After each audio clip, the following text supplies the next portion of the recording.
Gracias. Esperamos un poquito. En punto empezaremos. Falta un poco, ¿no?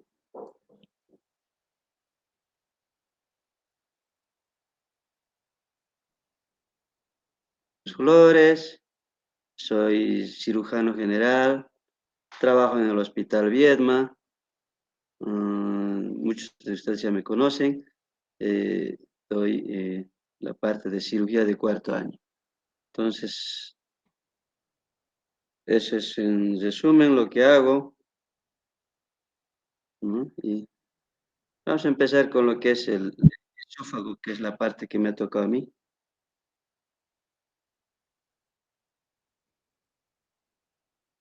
Ah, perdón.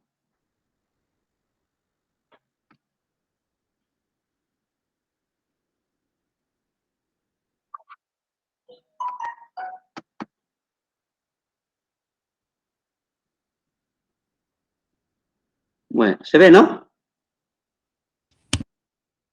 Ya. Entonces yo creo que podemos empezar, estamos en punto, 6.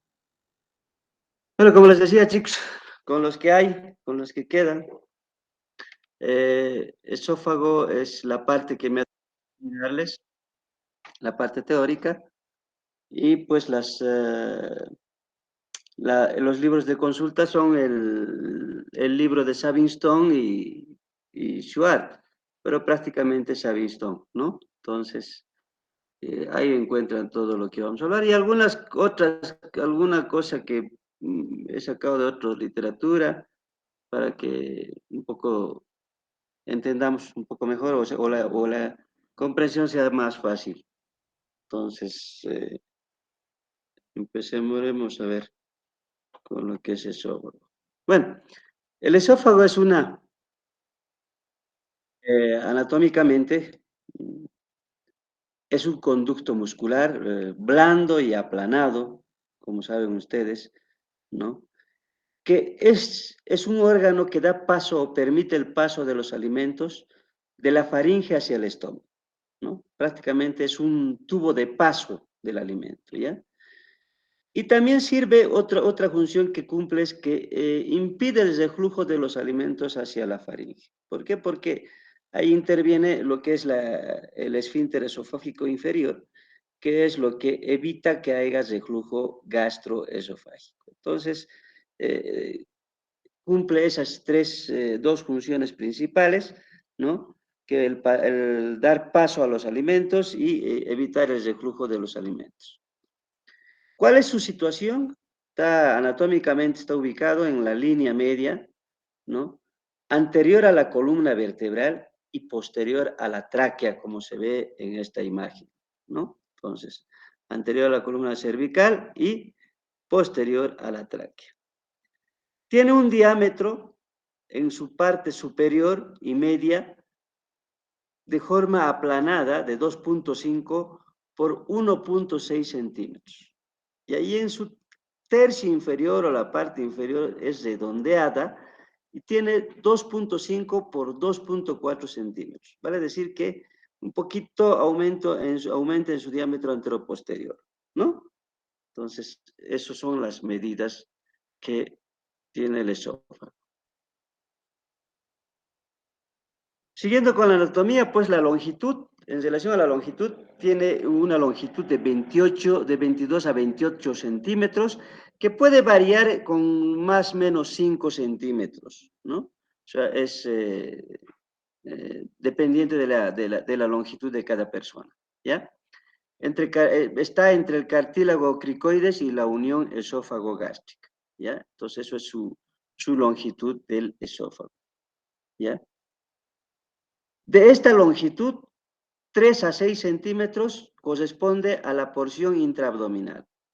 Entonces, aquí está la porción intraabdominal. En esta imagen vemos una longitud de 3 a 6 centímetros normalmente, ¿ya?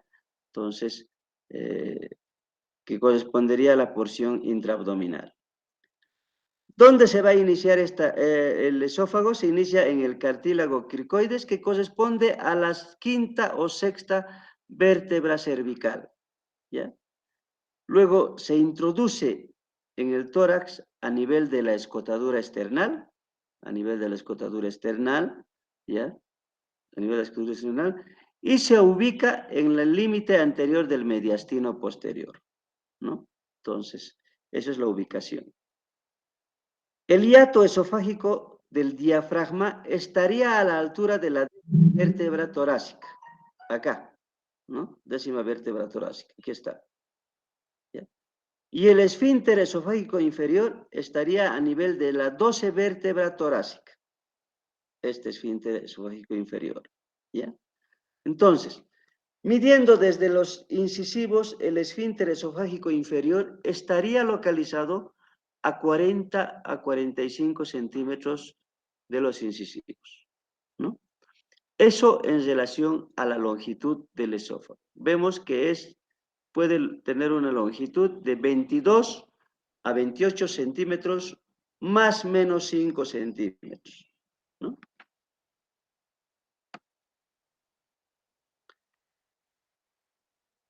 También tiene ciertas constricciones musculares que corresponden a 4 estrechamientos en su longitud del esófago. Y estos estrechamientos son, uno, la unión faringoesofágico, que está a la altura de la sexta vértebra cervical, ¿no? Entonces, que corresponde a 14 a 16 centímetros de los incisivos, ¿no? De la dentadura, ¿ya? Está el estrechamiento aórtico, ¿no? Por donde cruza el callado de la aorta, está a nivel de la cuarta vértebra torácica, ¿ya? Entonces, eso es el segundo estrechamiento. El tercer estrechamiento corresponde al estrechamiento bronquial, ¿no? Por donde está cruzando los bronquios, el bronquio izquierdo principalmente, está a la altura de la sexta vértebra torácica, ¿no? Estaría a 22 centímetros de los incisivos. Y el estrechamiento diafragmático, hemos dicho que está, o el hiato diafragmático, a nivel de la décima vértebra torácica, ¿no? Esas son las 4 constricciones que presenta el esófago anatómicamente.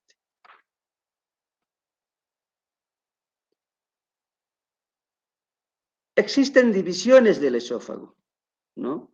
Estas divisiones son 3 divisiones que se ven.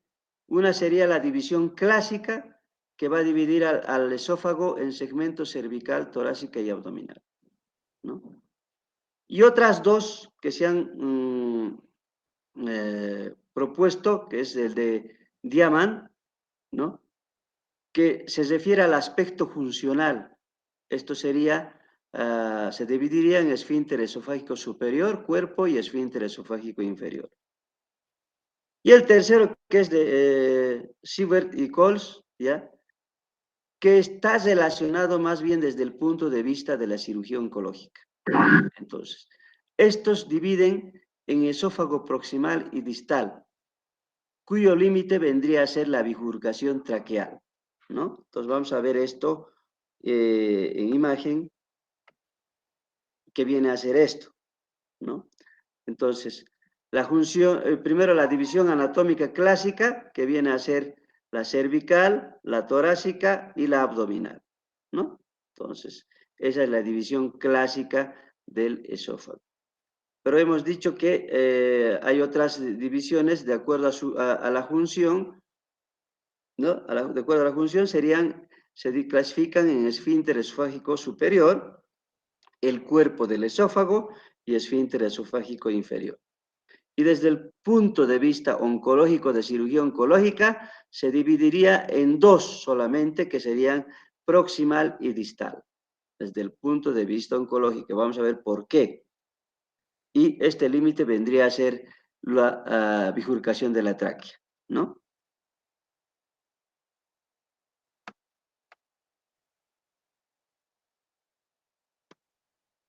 A ver, veamos por qué dice que desde el punto de vista oncológico se divide en 2, en superior e inferior, ¿ya? Existen 3 razones para esto. Uno vendría a ser el flujo linfático, ¿ya? este flujo linfático, ¿ya?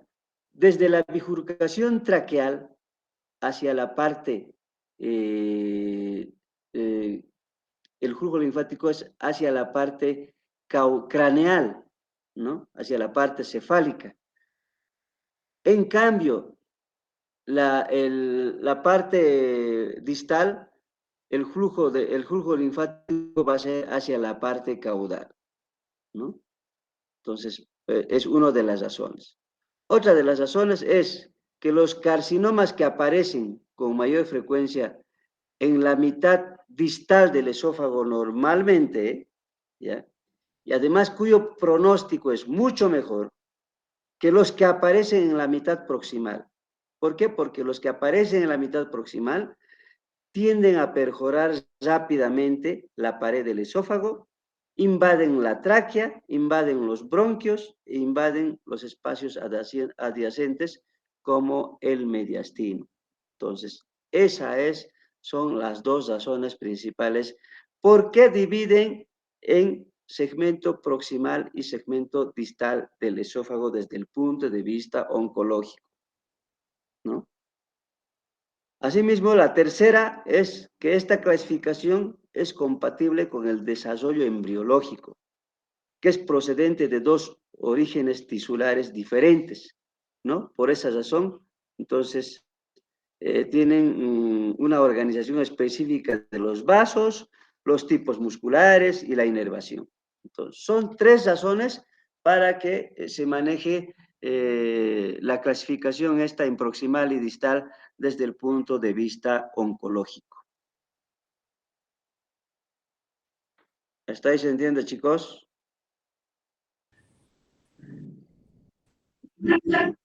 Ya. Seguimos. También tiene sus desviaciones el esófago, ¿no? Pero estas desviaciones son más que todo laterales, ¿ya? No en sentido antero-posterior. Entonces, vemos que una de las primeras desviaciones es a la izquierda, que esta desviación está a nivel del cuello, a nivel de la base del cuello, que esto tiene su importancia desde el punto de vista quirúrgico porque facilitaría el abordaje desde la izquierda, ¿no? Para hacer una anastomosis entre el esófago cervical y el intestino, ¿ya? En caso de que sea necesario hacer una anastomosis quirúrgica. Segundo, la segunda desviación es a la derecha, a nivel de la columna vertebral, a nivel de la sexta vértebra torácica, ¿no? Y la tercera, otra vez a la izquierda, ¿no? Que está a la izquierda de la columna vertebral, principalmente su porción terminal, que es la unión esófago-gástrica, unión gastroesofágica, ¿no? Entonces, tendría esas tres desviaciones, ¿ya?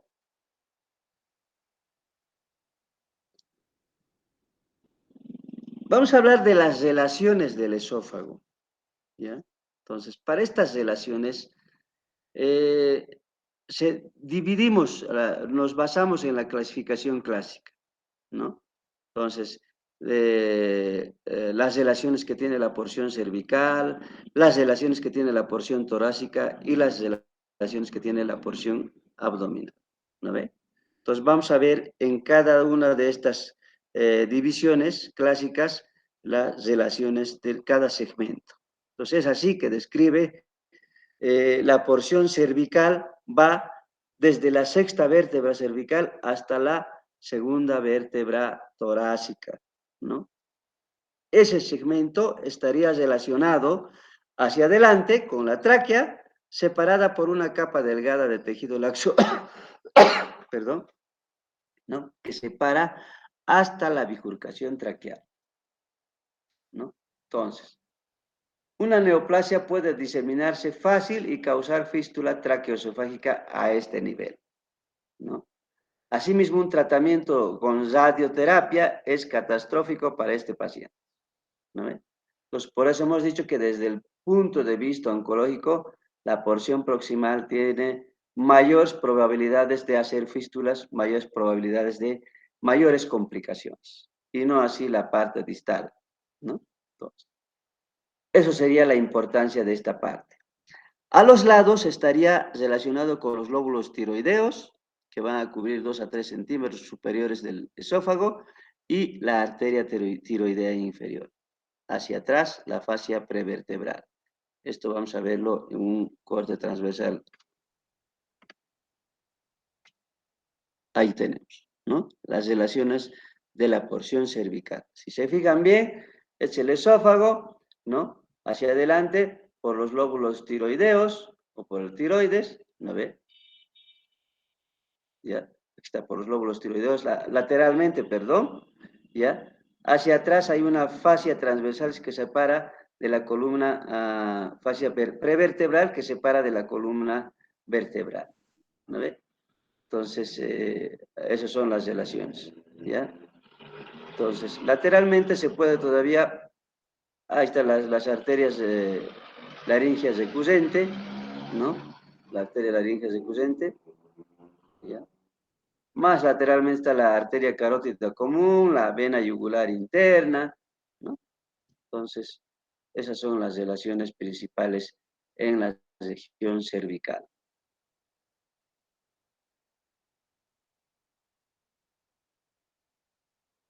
Las relaciones en la porción torácica son distintas. En la porción retrotraqueal, ¿no? La porción, además, esta porción torácica eh, lo divide también en porción retrotraqueal, ¿ya? Detrás de la tráquea, que va desde la segunda vértebra torácica hasta la quinta vértebra torácica. Delante está en relación con la tráquea, como vemos acá en esta imagen. Detrás, la fascia prevertebral hemos indicado, y a los lados, la pleura mediastínica y los pulmones con sus ilios, ¿no? Los pulmones con sus ilios, ¿ya?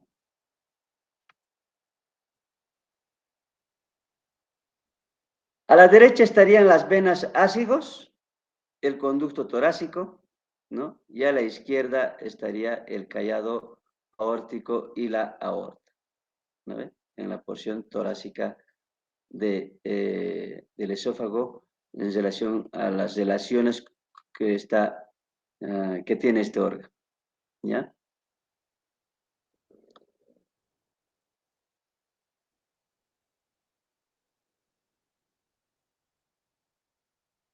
Seguimos, la porción torácica, en su porción retrocardíaca o interácigos aórtico, va desde la quinta vértebra torácica hasta la novena vértebra torácica. Ya a este nivel estaría en relación delante con el origen de los bronquios izquierdo, ganglios traqueobronquiales, el corazón a nivel de la sexta vértebra torácica, fondo de saco de Hallet a nivel de la octava vértebra torácica, ¿no? ¿Ya? Y detrás estaría por la aorta, el conducto torácico, la vena ácigos, la arteria intercostales derechas, a los lados la pleura mediastínica, ¿no? Y ambos nervios vagos que atraviesan el hiato junto con el esófago a la altura de la décima vértebra torácica donde está el hiato diafragmático, ¿no?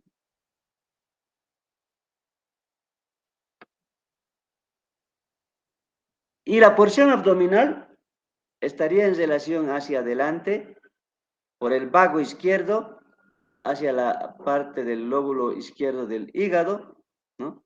Por delante, y por detrás por el vago derecho, la aorta, a los lados los dos pilares del diafragma, la vena cava inferior por fuera del pilar derecho y la aorta por fuera del pilar izquierdo. Hacia el lado derecho estaría por el lóbulo de espígalo caudado del hígado, ¿no? Y al lado izquierdo por la curvatura mayor del estómago y polo superior del vaso. Entonces esas son las relaciones que tiene en sus diferentes porciones el esófago.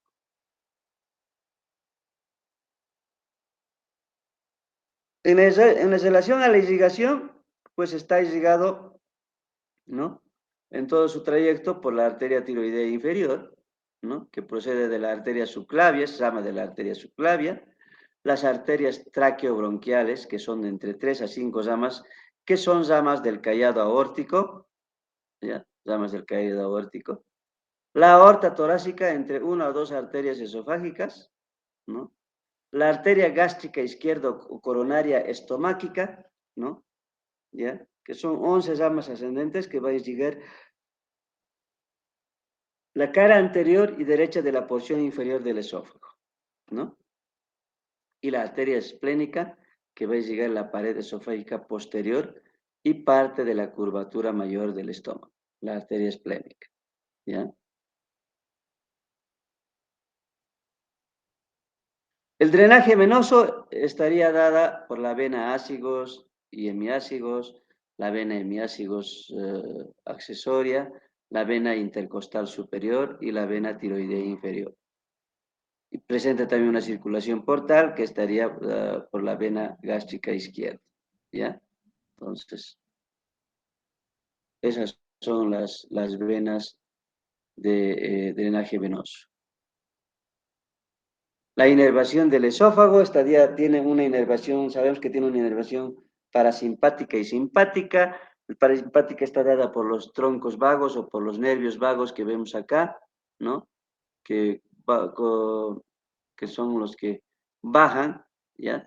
Y la inervación simpática está dada por el tronco simpático del tórax, ¿no? Ahí están los ganglios, ¿ya? Simpáticos. El drenaje linfático, hemos dicho de que desde la bifurcación de la tráquea hacia la parte proximal van en forma ascendente, hacia la parte distal van en forma descendente. Ese es el flujo linfático normal a nivel del esófago, ¿ya?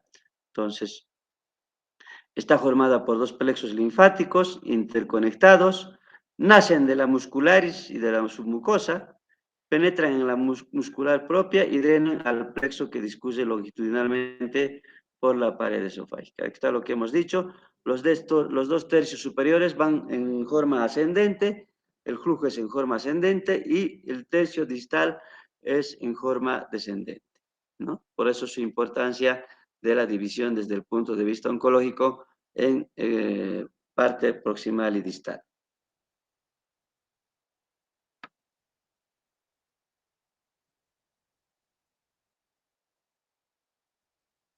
Hablamos ahora de la organización del esófago, de cómo está organizado histológicamente el esófago. Aunque esto para ustedes es solamente un repaso, ya han llevado más profundamente en histología esto, ¿no?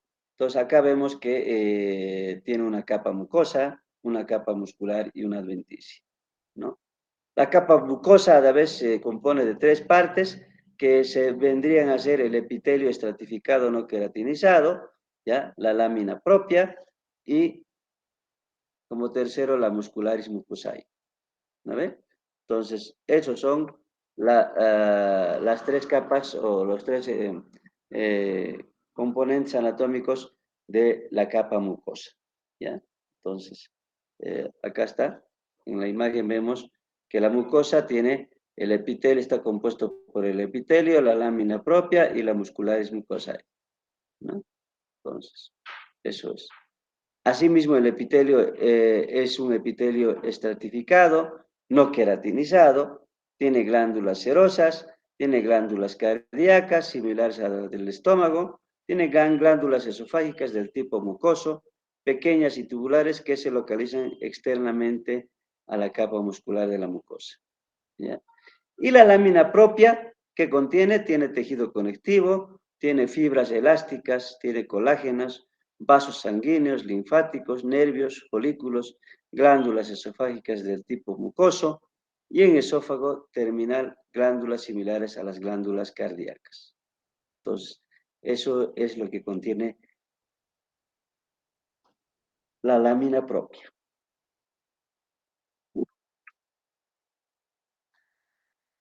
Y la tercera capa, que es la muscularis mucosae, es una capa delgada formada por haces cortos de músculo liso. Comienza a 6-8 milímetros debajo de la unión faringoesofágica. Se disponen transversalmente en la pared esofágica y al contraerse esta capa forma los pliegues esofágicos, ¿no? Cuando el endoscopista insufla a la luz esofágica, la pared se extiende y los pliegues desaparecen, ¿no? Entonces, pero normalmente presenta unos pliegues, ¿no? Y en el punto de entrada al estómago, los pliegues de esta mucosa cambian bruscamente de longitudinales a pliegues gástricos transversales, ¿ya? Entonces, es una disposición que cambia a nivel del esfínter esofágico inferior. Acá vemos gráficamente los componentes histológicos del esófago, ¿no? Primero hemos dicho que está la mucosa que está compuesto por un epitelio, lámina propia y el tejido conjuntivo que es, ¿no? Y después viene la muscularis mucosae, ¿ya? La muscularis mucosae. Después viene la capa muscular. La capa muscular tiene una capa longitudinal y una capa circular, ¿no? Esa es la característica. Y la adventicia o serosa, que es la tercera capa.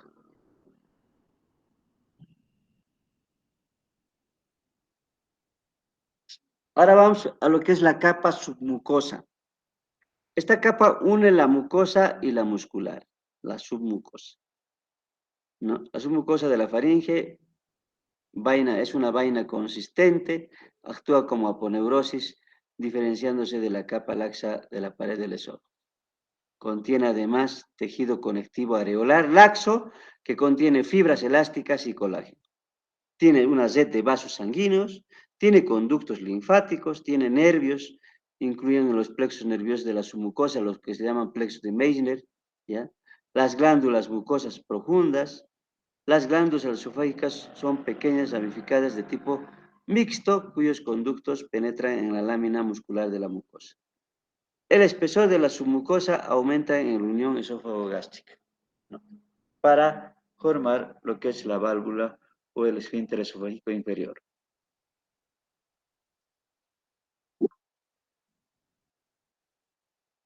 Entonces, la capa muscular, esta capa muscular, inicia en la faringe y está dispuesta en dirección oblicua, ¿no? La capa muscular. ¿Ya? La transición entre las fibras musculares oblicuas y fibras transversales del músculo cricofaringeo, estas inicialmente son oblicuas y que después a nivel del cricoide se convierten en fibras transversas, ¿no? ¿Ya? Entonces, en esta parte origina una área triangular de una capa muscular adelgazada, ¿ya? Que se llama el triángulo de Killian.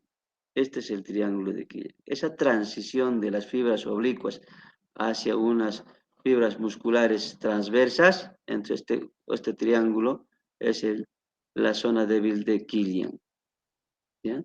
Entonces, eso es lo que muestra anatómicamente. La faringe está tapizada por una sola capa muscular, ¿no? Y el esófago por dos capas musculares, que vienen a ser una capa circular externa longitudinal, perdón, y una capa interna circular. Una capa externa que es longitudinal y una capa interna que es circular. Esto ustedes saben desde el punto de vista de histología. La disposición de los fascículos musculares en la unión faringoesofágica. Esto es prácticamente una repetición de lo que hemos dicho, ¿no? Entonces, la faringe presenta una sola capa muscular, ¿no? Que viene a ser la faringe esta, ¿ya? Que en su parte superior está el músculo tirofaringeo, ¿ya? Aquí está, músculo tirofaringeo, ¿no? Y en la parte inferior está el músculo cricofaringeo transversal, ¿no? Que viene a ser esto, ¿ya? Está el cricofaringeo. Y en esa transición hay esta capa, este triángulo que se llama el triángulo de Killian, ¿no?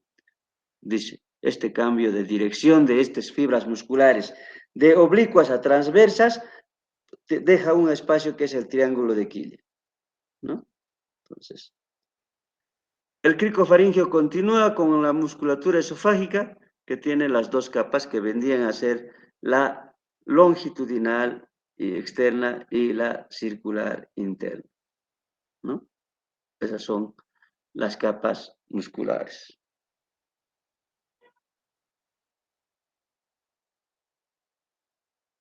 Ahora, hablamos de la transición de la musculatura lisa y estriada del esófago, ¿no? Entonces, vamos a ver cómo hay esa transición. Funcionalmente, la faringe y el esófago presentan contracciones secuenciales continuas. Histológicamente, los tipos musculares son diferentes. A nivel de la faringe está el músculo estriado. Debajo de la unión faringo-esofágica aparecen haces aisladas de músculo liso entremezclados con músculo estriado. ¿No ve? Entonces, vale decir esta parte, ¿no?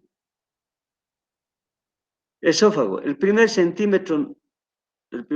número de haces de músculo liso va a aumentar. Debajo de la bifurcación traqueal, ambas capas son exclusivamente músculo liso. O sea, ya desde la bifurcación traqueal es exclusivamente músculo liso. En la parte superior todavía es músculo estriado, ¿no? Músculo estriado.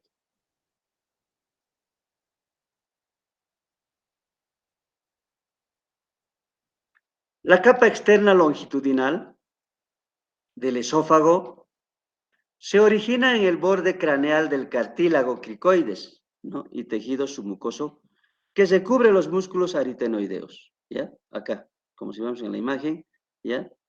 Y va a formar una vaina de haces musculares, ¿ya? Frágiles y aplanados, que van a descender longitudinalmente hasta el orificio, hasta el hiato diafragmático, ¿no?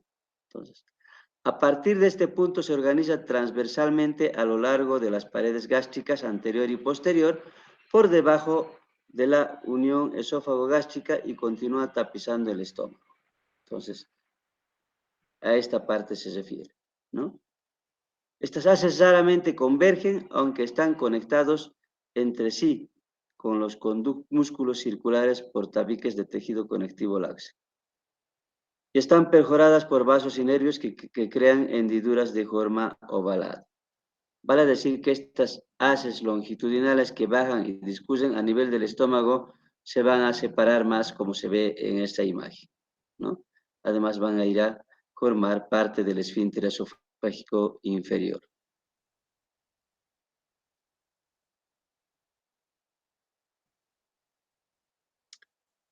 La organización de los tejidos del esófago. Proseguimos. Ahora hablamos de lo que es la capa interna, que es la capa circular. Esta capa viene a ser la parte más caudal de la musculatura faríngea, punto más bajo del control voluntario de la deglución, ¿ya? Es la continuación del músculo cricofaríngeo, además se origina a la altura del cartílago cricoides y desciende por el esófago, recubriendo por completo. No forman anillos cesados en ninguna zona, sino círculos imperfectos cuyos bordes impuestos con bordes superpuestos. Las fibras de ambas capas son exclusivamente de músculo liso, ¿no?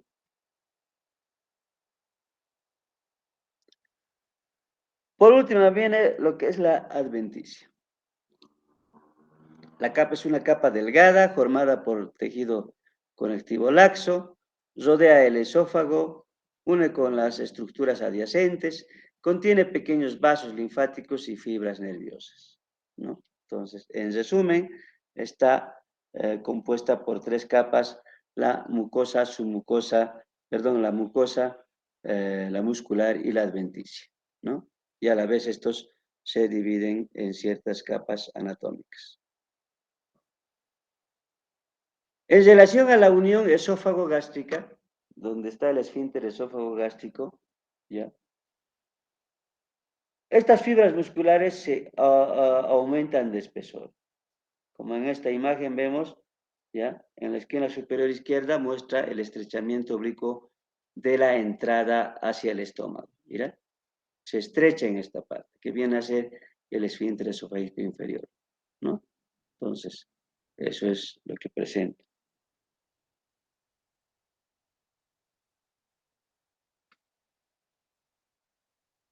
En relación a los esfínteres, hablamos de cada esfínter, del esfínter esofágico superior y el esfínter esofágico inferior. ¿Qué características tienen estos? Entonces vemos que separan el conducto alimentario en segmentos funcionales. Tienen tono más elevado en reposo que los segmentos adyacentes. Otra característica, no están bien delimitados anatómicamente, ¿ya? Entonces, la definición anatómica actual se refiere a que el músculo circular que se localiza alrededor de una abertura constriñe un conducto, ¿no ve? Entonces, eso es la definición anatómica actual.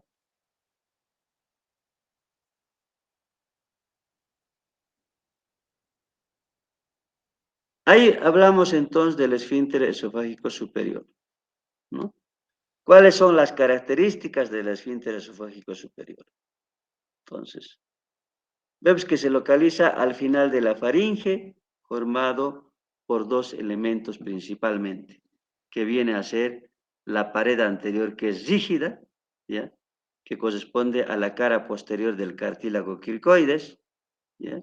Que viene a ser esto, la cara posterior del cartílago cricoides, y la pared posterior que es blanda, que viene a corresponder al músculo cricofaringeo, ¿no?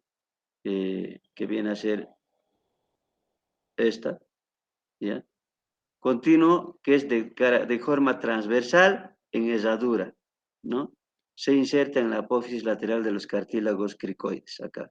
Fíjense, este es el músculo cricofaringeo que va a insertarse en esos cartílagos cricoides. ¿Cuál es la función de este esfínter esofágico? Controla la entrada del esófago, evitando la distensión y aspiración por reflujo durante la respiración entre episodios de deglución, ¿no? Y el músculo cricofaringeo, que es el más delgado que los músculos constrictores medio e inferior de la faringe, que se disponen oblicuamente, ¿ya? Entonces, este es el músculo cricofaringeo. En la manometría muestra una longitud de 2 a 4.5 centímetros, este músculo cricofaringeo. La presión normal en el esfínter esofágico varía entre 30 a 142 milímetros de mercurio, ¿no? Entonces, esa es la presión normal del esfínter esofágico superior. 30 a 142 milímetros de mercurio.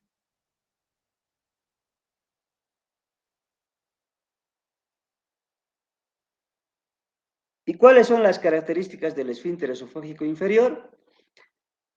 Este se inicia a 3 centímetros por encima de la unión con el estómago, ¿no? Entonces, hay fibras musculares de la capa circular que van a aumentar en su número, en su espesor, superponiéndose entre sí, causando un engrosamiento muscular aproximadamente de 4 milímetros que va a duplicar al esófago y al estómago. Vale decir que duplica en el espesor a este nivel el esfínter esofágico inferior, ¿no? Entonces, los haces musculares situados en el lado de la curvatura mayor del estómago cambian de dirección formando las fibras gástricas oblicuas, ¿no? Entonces vale decir que de longitudinales se van a convertir en oblicuas, ¿ya? Y los haces situados en el lado de la curvatura menor tienden a ser más bien horizontales y se convierten en anclaje muscular corto. Vamos a ver más allá cómo se anclan estas fibras musculares para conformar como un verdadero esfínter esofágico inferior.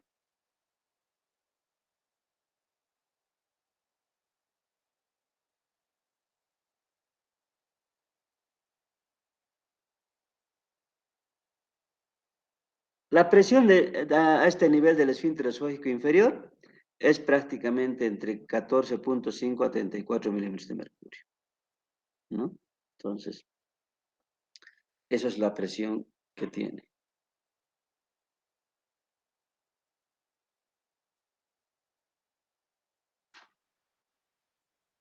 A ver, aquí vamos a ver un poco el esfínter esofágico inferior. Dice, el esfínter esofágico inferior es un orificio esofágico o cardias. El orificio esofágico o cardias no es horizontal, ¿no? Sino que está inclinado de arriba a abajo, de derecha a izquierda, ¿no? Mejor dicho, mira hacia abajo y a la izquierda. Por lo demás se halla desprovisto de válvulas y de esfínteres. Y por lo mismo es fácilmente dilatable, ¿no? Esto según Testi y Latarjet, de 1902. ¿Ya? Entonces, si se fijan bien, se refiere a esta dirección, ¿no? Tiene una dirección que va de arriba a abajo, de arriba hacia la izquierda, ¿no? Entonces, esa es la dirección, ¿ya? De derecha a izquierda, perdón, ¿no? Normalmente.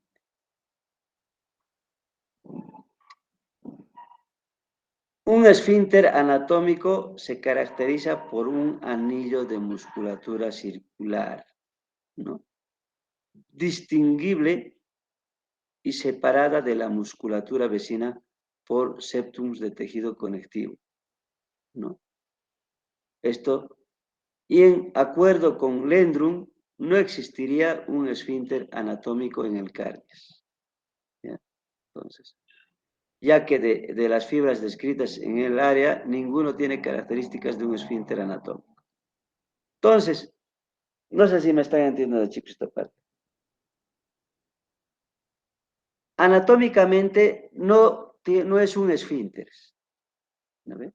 No es un esfínter completo, porque para ser un esfínter completo tendría que ser la musculatura circular, tendría que ser en anillos completos, tendría que rodear todo el diámetro, cosa que no ocurre con el músculo circular.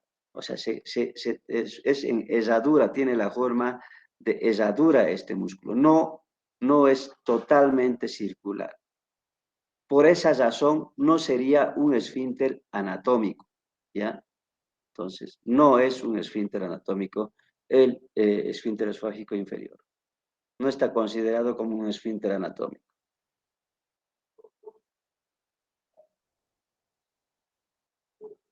Entonces,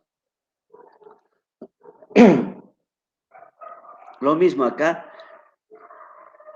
Estos autores establecen que la existencia de una zona de alta presión a nivel de la unión esófago-gástrica, ¿no? Entonces, vale decir que hay una alta presión, lo que evitaría el reflujo o gastroesofágico normalmente, ¿no? Entonces, esto se puede medir con una manometría. Entonces, el esfínter gastroesofágico es, en resumen, ¿es un esfínter fisiológico? Sí, pero no es anatómico. Hemos dicho que para ser anatómico tendría que las fibras musculares circulares tendrían que rodear todo el diámetro del esófago.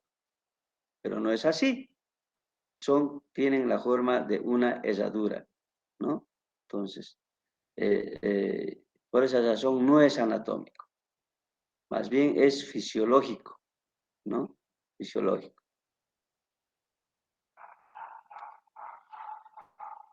¿Qué otras características más tiene este esfínter esofágico inferior y tiene su importancia? ¿No? Estos autores van a describir la estructura muscular del esfínter esofágico inferior, ¿no? Nuevamente dice que no es un anillo muscular, no es un anillo muscular completo, ¿no? Entonces termina en forma de herradura, ¿ya? Otra vez, ¿no? Entonces, acá les decía las terminaciones nerviosas, fíjense en esta parte, fíjense las diferencias, ¿ya? Entonces, existen las fibras CLAVS y las fibras oblicuas SLING, ¿no? A este nivel, a este nivel. Estas son las fibras CLAVS o circulares y estas vienen a ser las fibras oblicuas, ¿no? vamos a ver cómo vienen a cerrarse eso y cumplen la función de un esfínter prácticamente. Es así, ahí está, ¿no? Las fibras oblicuas, llamadas sling, descienden y las fibras semicirculares, las clavs, se van hacia el medio de esa manera y de esa manera cierra, ¿no ve? Cierra este esfínter esofágico inferior. Entonces, fíjense que estas fibras circulares, ¿ya? ¿No? Las fibras circulares van a cesar y las fibras oblicuas van a bajar, ¿no? Entonces, si se fijan en esta imagen, estas son las oblicuas y estas son las circulares, entonces al hacer esa acción, van a estrechar el esófago, ¿no? Estrechan el esófago y vean cómo funciona como un verdadero esfínter esofágico inferior, ¿no ven? Que no viene a ser anatómico, sino que es fisiológico. No se puede, ¿ya? Es una, el fisiológico inferior es de ser fisiológico, pero no es anatómico, ¿ya?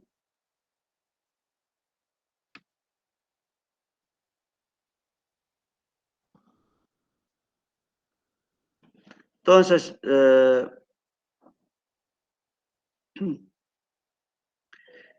¿qué procedimientos quirúrgicos pueden alterar este esfínter esofágico y hacer que no funcione como un esfínter esofágico inferior? ¿Qué procedimientos quirúrgicos podrían alterar?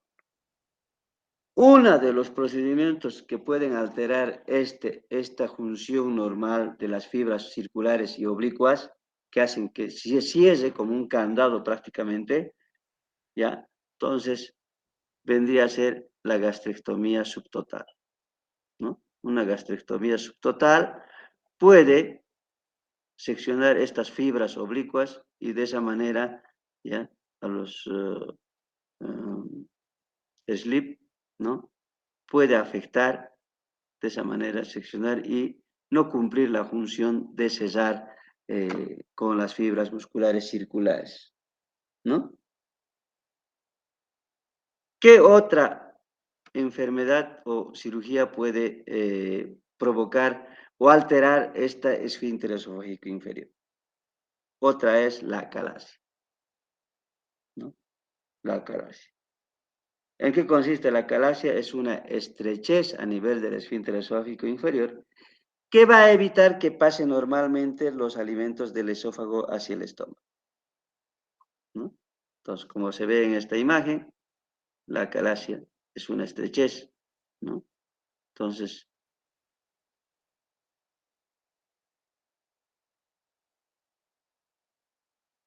en la acalasia normalmente lo que se hace es una cardiomiotomía de Heller, ¿no? Bueno, los componentes musculares del esfínter esofágico inferior pueden ser seccionados en diferente magnitud y esto determinar eh, eh, la alteración del esfínter esofágico inferior, ¿no? Vean, la sección, por eso dicen, por eso dice que al hacer una cardiomiotomía de Heller debemos tratar de evitar de incidir en las fibras oblicuas, ¿no? En las fibras oblicuas. Entonces, tiene que ser acá, la A, ¿no ve? Entonces, eso es lo que ocurre. La otra enfermedad que podría alterar este esfínter esofágico inferior son las gastrectomías verticales, que ahora está de moda el hacer la gastrectomía vertical. Por esa razón, en una gastrectomía vertical nos alejamos un poco para no incidir en las fibras oblicuas, ¿no? Que también van a alterar el esfínter, la funcionalidad normal del esfínter esofágico inferior. Entonces, estos tres procedimientos van a hacer que se pueda alterar el esfínter esofágico inferior, ¿no? Entonces, uno viene a hacer la gastrectomía vertical, ¿ya? Actualmente se hace mucho gastrectomía vertical por la cirugía bariátrica. Otro viene a hacer la acalasia. La acalasia lo vamos a mm, dar la parte teórica, ¿ya? La acalasia. Y uno que es la gastrectomía subtotal, ¿no? Entonces, esos procedimientos alterarían ese normal anclaje de los músculos circulares, las fibras musculares circulares y las fibras oblicuas, ¿no ve? Entonces, ese sí es automático, altera.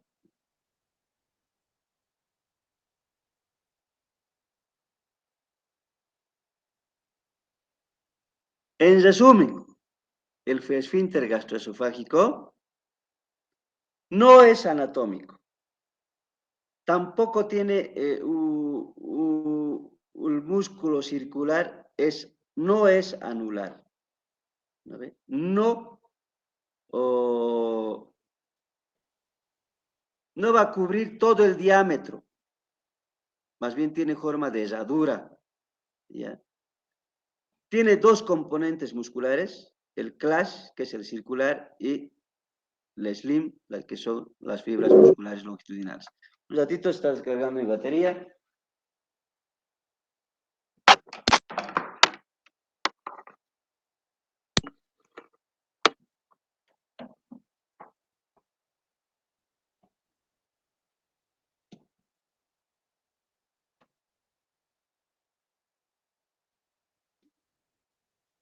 Ya.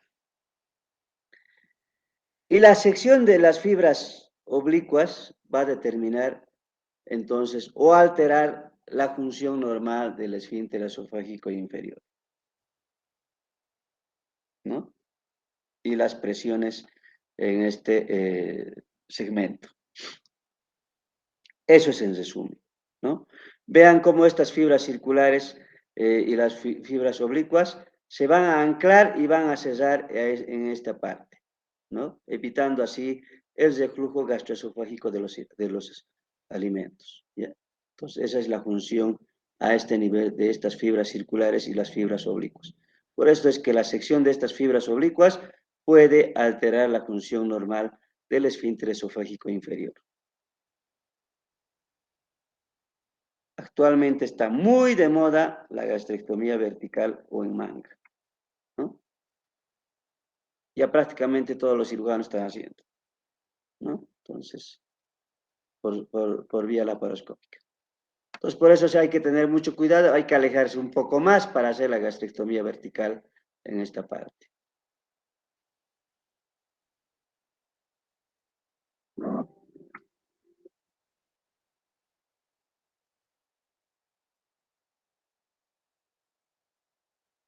Eso es, chicos, en relación a la anatomía del esófago. Parece largo, pero es todo lo que describe su libro, ¿no? ¿Alguna pregunta hasta aquí? ¿Alguna duda? ¿O quieren que se los repita? No sé.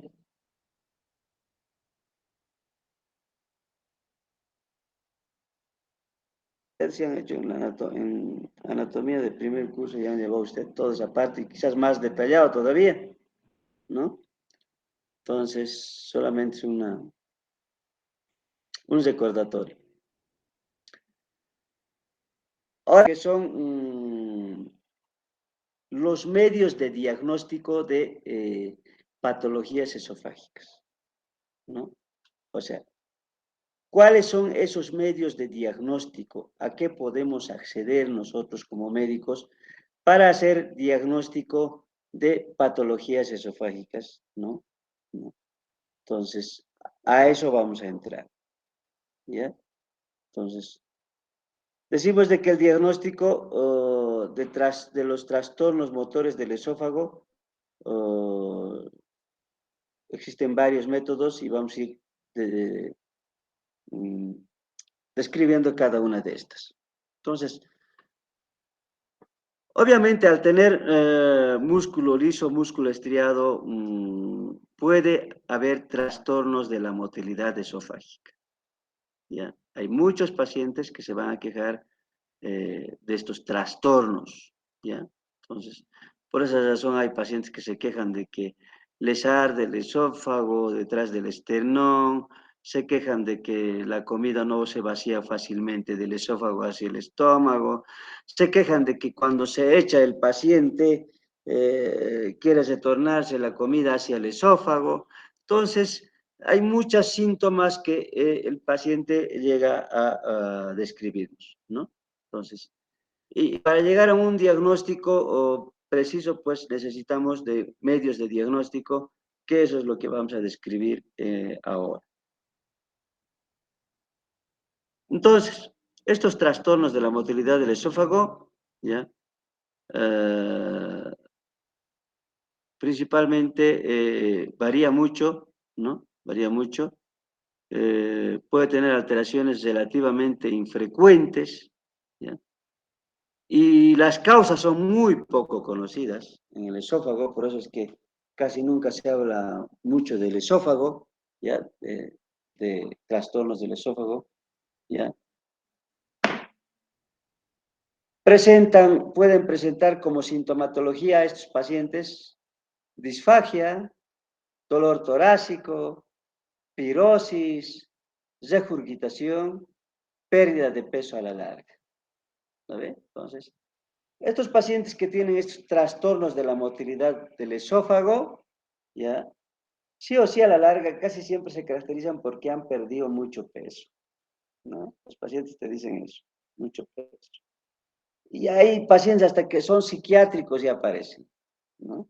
Entonces, se quejan de todo y de nada, ¿ya? Pero esas son las sintomatologías principales que puede referirte un paciente cuando tiene esos trastornos de la motilidad del esófago. ¿A través de qué se diagnostican esto? Principalmente a través de estudios de manometría, ¿no?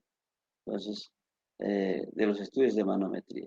Esto ahí en el gastroenterológico, ¿no? Ahí hacen estos estudios. Es una máquina en realidad.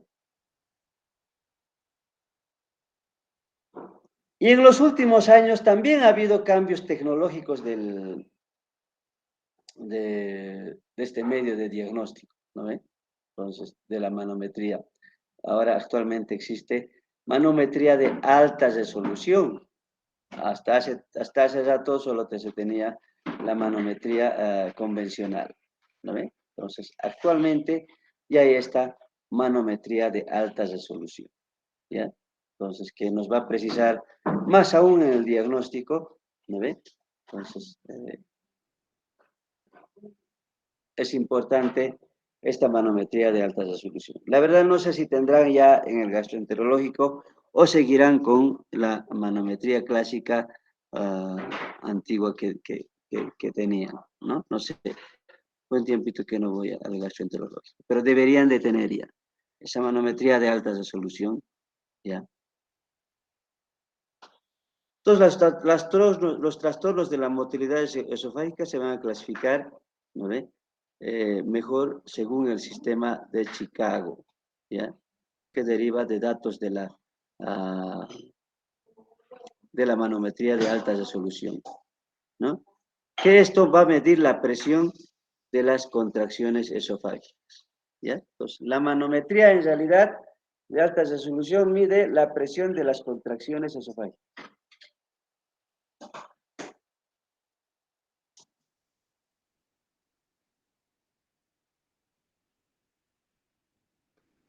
Entonces, este está en el Savington, esta es la clasificación de Chicago, ¿no?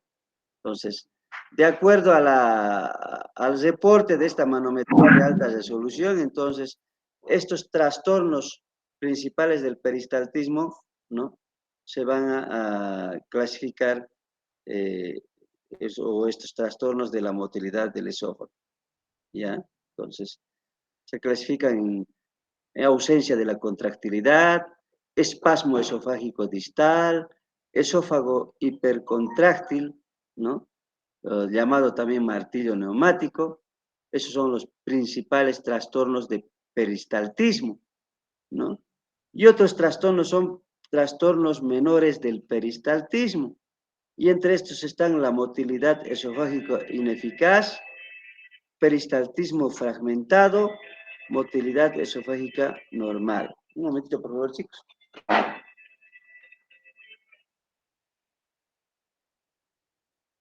Hola. Sí, ¿cómo están?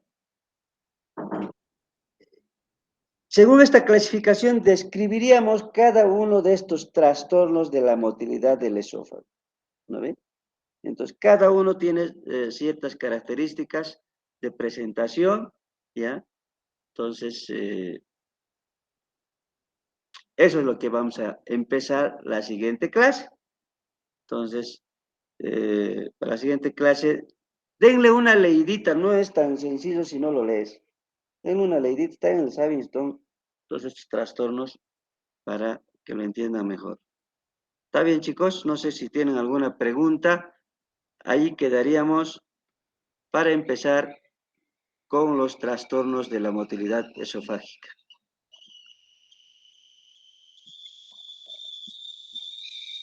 Hola, Sí, doctor. Está bien, doctor. Muchas gracias. ¿está bien?